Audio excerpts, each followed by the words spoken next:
Hi friends, it's Rabbi Jenny Solomon here at Beth Meyer Synagogue with a Mincha moment. One of my teachers, Rabbi Les Bronstein, says that moon watching opens us up to the obvious.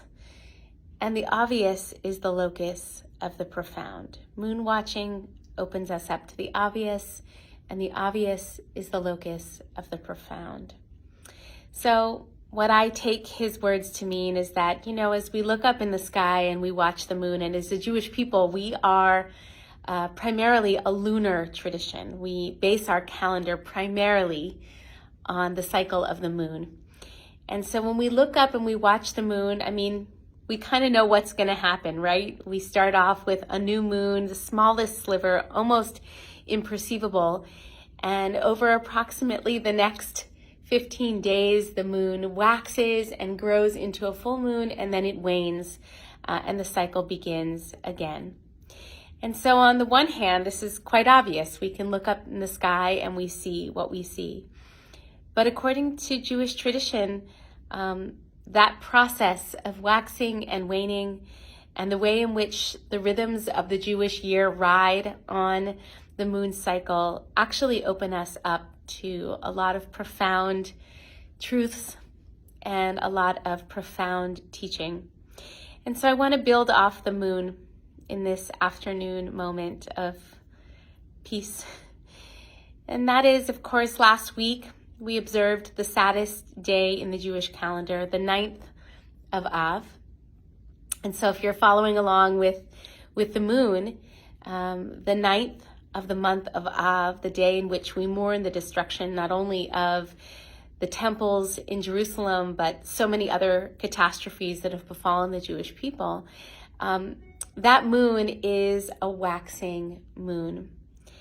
And so it's easy, perhaps, after we're filled with the despair and sorrow and sadness that comes with that day, to feel as if there will be no end to that sorrow, that sorrow could swallow us up.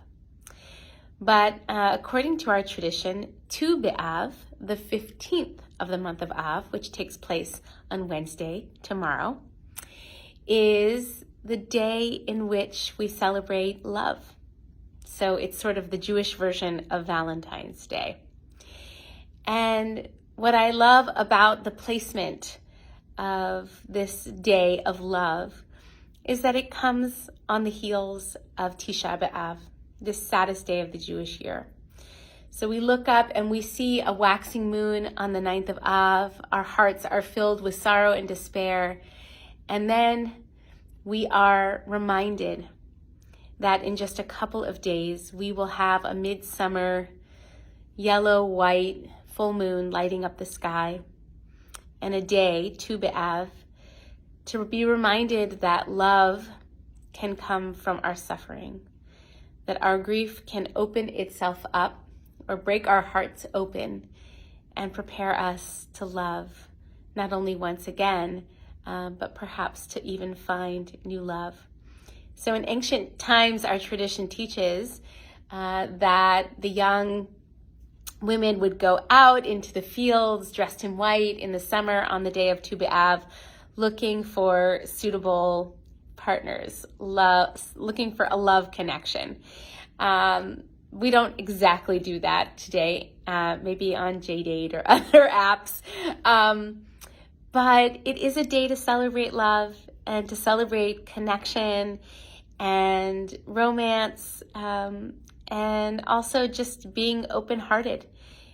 Instead of getting stuck in the despair and sadness that came with last week, we keep moving forward, always, always moving towards love. All right, have a happy Tu B'Av, everyone. Shalom, peace.